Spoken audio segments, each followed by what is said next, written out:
Is time worth more, or is it the money? What if the real path to freedom isn't about paying off your home?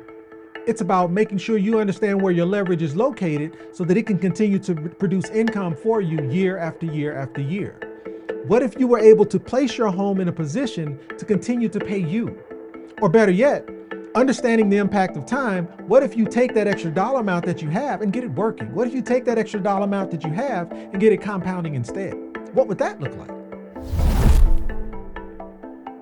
Looking at the basic math around if he would have just to simply start investing that $500 a month starting at year zero and allow that $500 to build for the next 30 years.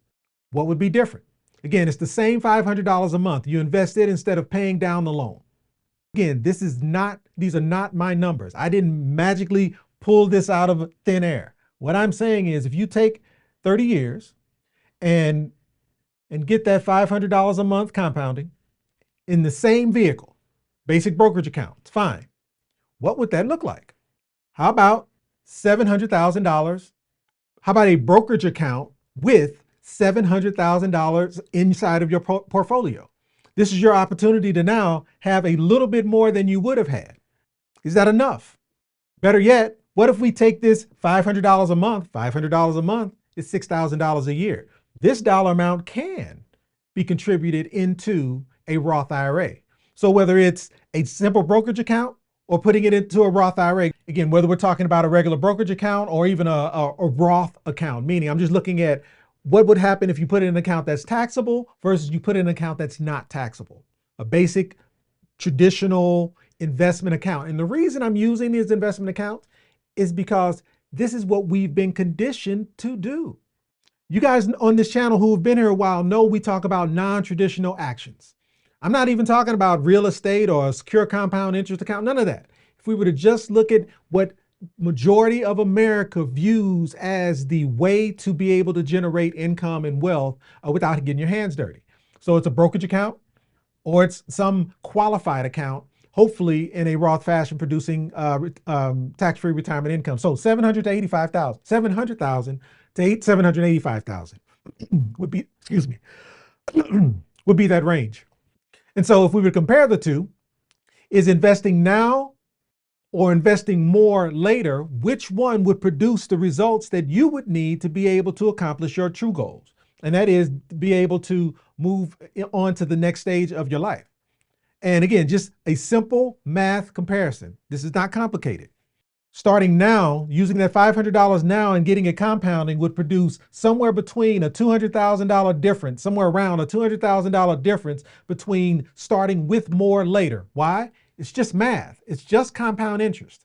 And these two will never intersect.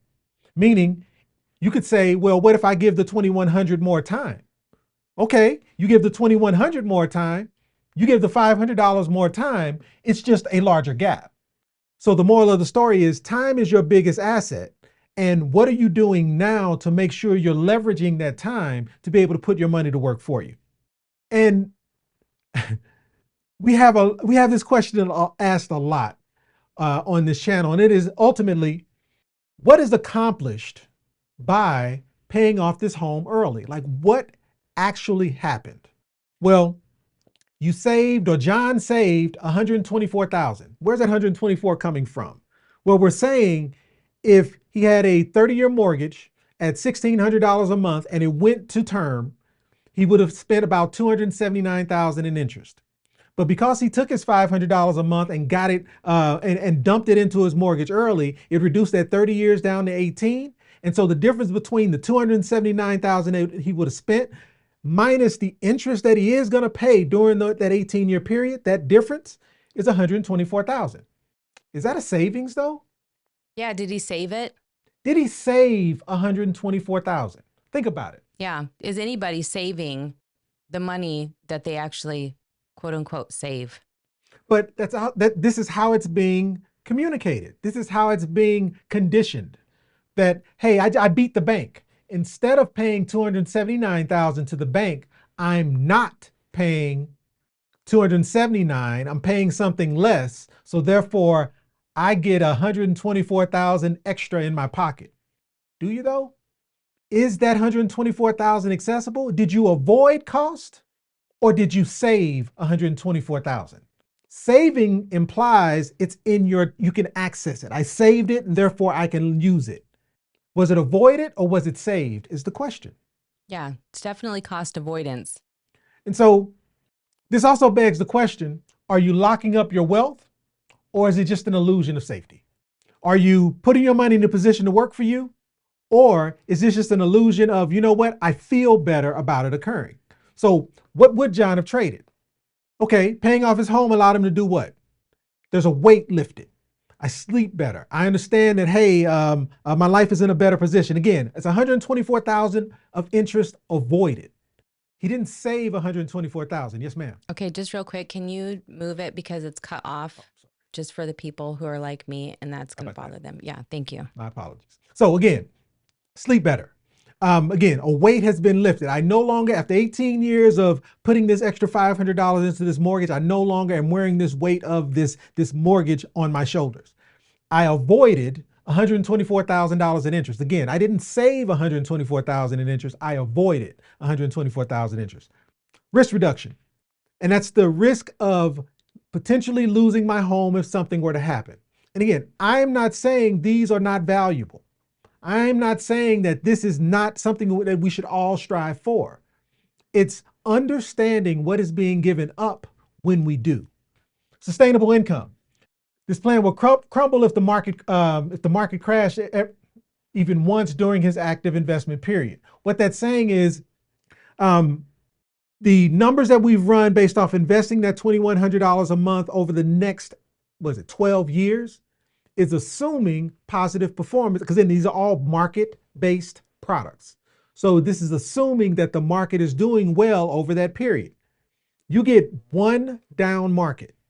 And again, we've done the math around this before, is what is the impact of a 20% loss in the market? I want to say it's somewhere around a 7-year recovery. So I've got 12 years where my money's compounding for me, but if the market were to lose 20%, it would take an additional 7 years to recover what I lost, just to come back to even. So my point is this the right play? And then flexibility, leverage, and liquidity. What if you had an emergency? During that 18-year period of contributing those extra dollars into his mortgage, while it's paying down the mortgage, which is awesome, how accessible is that dollar amount that's being contributed? What if it's needed? What if it's necessary? And available compound cycles. Again, time is the biggest factor in this process. Compound cycles is saying the amount of time it takes for your money to double. So the earlier you get your money compounding for you, the more compound cycles you have available to be able to build wealth on top of that. And so waiting 18 years before you get your money compounding impacts your ability to take advantage of the time that we have. Again, he's 40 today. In 18 years, we're talking 58. We're approaching retirement age and we're now just going to start building wealth. And let's answer the question. If he was to get that $500 a month working for him, at year 18, he still pay off his home. Meaning, if I'm putting $500 a month into a qualified account or an investment account, whichever one, at year 18, could he still pay off his home? Well, let's take a look. So again, 30-year mortgage, $300,000 is the mortgage amount, $1,600 a month payment, and we're going to pay this off in 30 years. What is that mortgage amount at year 18? Well, at year 18, the balance on that mortgage is $174,000.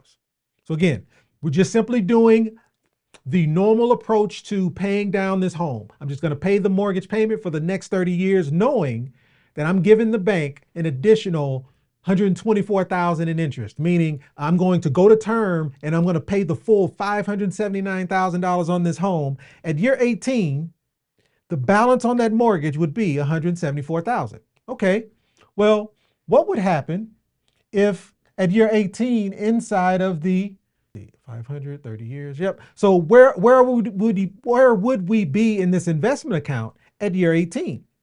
Well, at year 18, we would have, again, putting away $500 a month, which is $6,000 a year.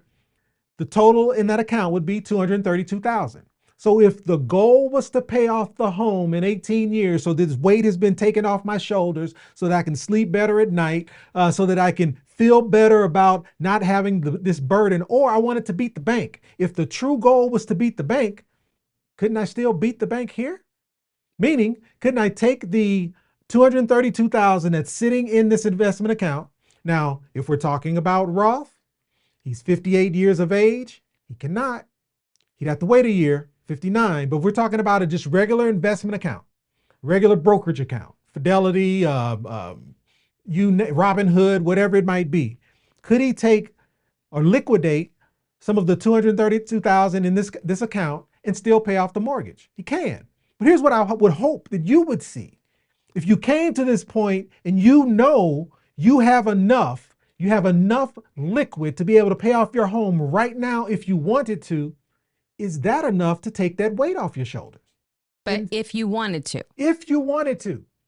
If for whatever reason, I don't even know what the circumstance would be, but if there was a circumstance that said, I need to get rid of this home at year 18 because Donnell told me to, I don't know.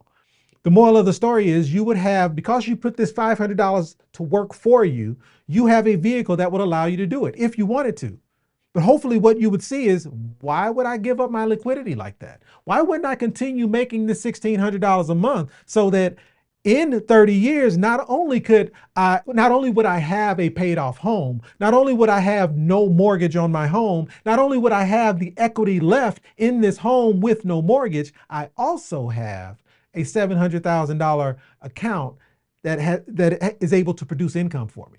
Well, there's a few other things here. And in terms of where your money goes, right? You were just talking about liquidity, and what if it's year 9? He needed access to some funds, right? This is where he would have that. Whereas if he's putting $500 a month to pay off his mortgage early, it would be locked up in there. So then he would have to ask the bank for permission to use his own money in that scenario. And that's what we're constantly putting ourselves in, is this we're playing a game that we're trying to beat. And the truth is, if we were structured properly, we would shut the game down. We would stop the game because they wouldn't be creating the board anymore, right? We would know how to strategize our own pathways, and we wouldn't need them as much. We could use them the way that they're using us, and the results would improve greatly as a result. And really, all that is access to information. That's it. It's crazy, right? And again, we're not here to tell you, the objective here isn't to say you're doing something wrong.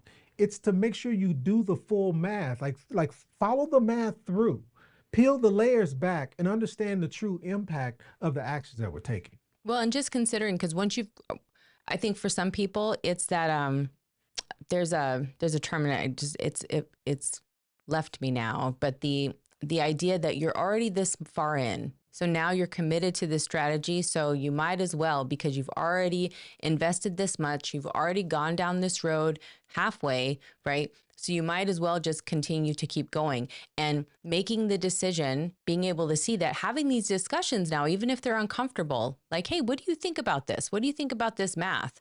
Does this make sense to you? Show it to somebody, start a conversation, and then let us know. What's the feedback? Are we willing to have these conversations? Because if we're not, I promise you, the place that we're going to end up having these conversations are in some assisted living facility, some home, because you had to sell your house to get cash out because you had to be able to survive. What was the point?